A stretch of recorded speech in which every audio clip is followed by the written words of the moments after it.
सभी को बसंत पंचमी और गणतंत्र दिवस की हार्दिक शुभकामनाएं। स्वागत है आपका हमारे YouTube चैनल धर्म और ज्ञान में।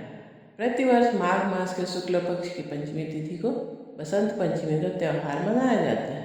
इसे श्री पंचमी भी कहा जाता है। इस दिन ज्ञान और संगीत की देवी माँ सरस्वती का प्राकट्य हुआ था, इसलिए ये दिन माता सरस्वती की आराधना का दिन माना जाता है। ज्ञान, वाणी और कला में रुचि रखने वालों के लिए ये दिन बेहद खास होता है। ये भी कहा जाता है कि अगर किसी छोटे बच्चे की शिक्षा प्रारंभ करानी हो तो इस दिन से शुरुआत कराएं। इससे बच्चे को माता सरस्वती का आशीर्वाद प्राप्त होता है और वो बच्चा काफ़ी कुशाग्र, बुद्धि वाला और ज्ञानवान बनता है। सनातन धर्म में माँ सरस्वती को विद्या और बुद्धि की देवी माना गया है और सप्ताह में इनका दिन गुरुवार माना जाता है, क्योंकि गुरु को ज्योतिष में विद्या का कारक माना गया है। आइए अब जानते हैं पूजा के शुभ मुहूर्त के बारे में। 26 जनवरी को बसंत पंचमी के दिन पूजा का शुभ मुहूर्त प्रातः 7:12 से लेकर दोपहर 12:34 तक है। इस साल बसंत पंचमी पर 4 शुभ योग बन रहे हैं। इस दिन प्रातः काल से ही शिव योग है, जो दोपहर 3:29 तक रहेगा। उसके बाद सिद्ध योग प्रारंभ होगा, जो कि पूरे दिन रहेगा। दोस्तों, आइए पूजा विधि के बारे में जानते हैं। सुबह स्नान करके पीले या बसंती रंग के वस्त्र धारण करें। पूजा की चौकी लगाकर उस पर पीला वस्त्र बिछा दें।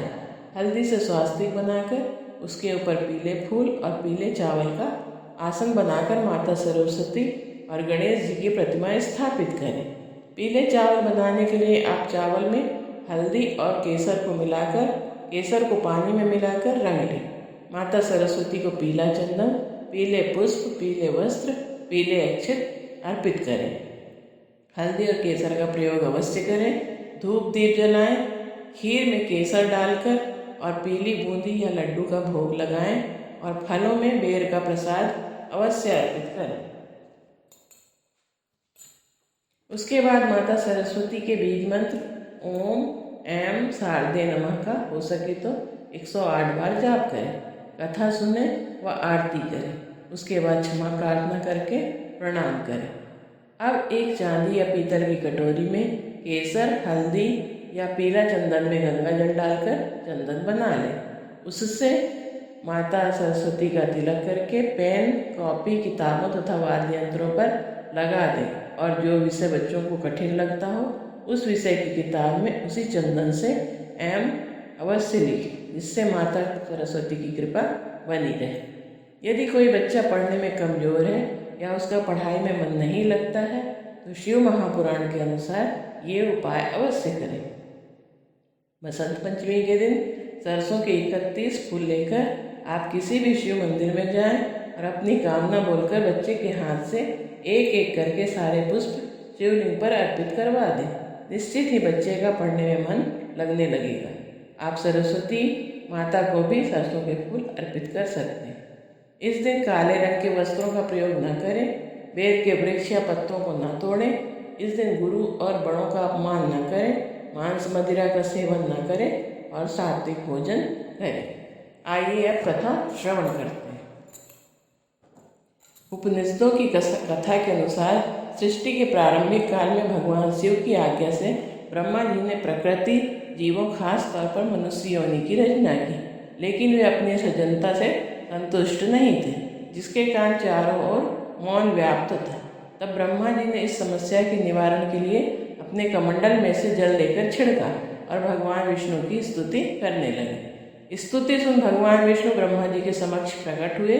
उनकी समस्या जानकर भगवान विष्णु ने आदि शक्ति माँ दुर्गा का आवाहन किया। विष्णु जी द्वारा आवाहन होने पर भगवती माँ दुर्गा वहाँ तुरंत ही प्रकट हो गई। तब ब्रह्मा जी और विष्णु जी ने उनसे इस संकट को दूर करने का निवेदन किया।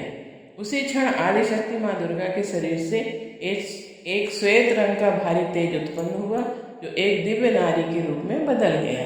यह स्वरूप एक चतुर्भुजी सुंदर स्त्री का था, जिसके एक हाथ में वीणा और दूसरा हाथ वरमुद्रा में था तथा अन्य दोनों हाथों में पुस्तक एवं माला थी। प्रकट होते ही देवी ने वीणा का मधुर नाद किया, जिससे संसार के सभी जीव जंतुओं को वाणी प्राप्त हो गई। जलधारा में कोलाहल व्याप्त हो गया और पवन चलने पर सरसराहट होने लगी। तब सभी देवी देवताओं ने शब्द और रस का संचार करने वाली उन देवी को वाणी की अधिष्ठात्री देवी सरस्वती कहा। तब आदिशक्ति माँ दुर्गा ने ब्रह्मा जी से कहा, यह देवी सरस्वती आपकी अर्धांगिनी बनेगी। इस प्रकार लक्ष्मी जी श्री विष्णु जी की शक्ति हैं, पार्वती जी श्री शिव जी की शक्ति हैं, उसी प्रकार देवी सरस्वती आपकी शक्ति होंगी। ऐसा कहकर आदिशक्ति देवी दुर्गा अंतर्ध्यान हो गई और सभी देवी देवता सृष्टि संचालन में संलग्न हो गए। पुराणों के अनुसार श्री कृष्ण जी ने देवी सरस्वती को वरदान दिया था कि बसंत पंचमी के दिन आपकी आराधना की जाएगी। वरदान के फलस्वरूप बसंत पंचमी के दिन देवी सरस्वती जी की पूजा होने लगी। दोस्तों, इस प्रकार माता सरस्वती की आराधना करके हम उनकी कृपा प्राप्त कर सकते हैं, क्योंकि उनकी कृपा के बिना ज्ञान, वाणी, विद्या और कला की कल्पना भी नहीं की जा सकती। इसलिए हे माता सरस्वती, सब पर अपनी कृपा बनाए रखें। जय श्री राधे। हर हर महादेव।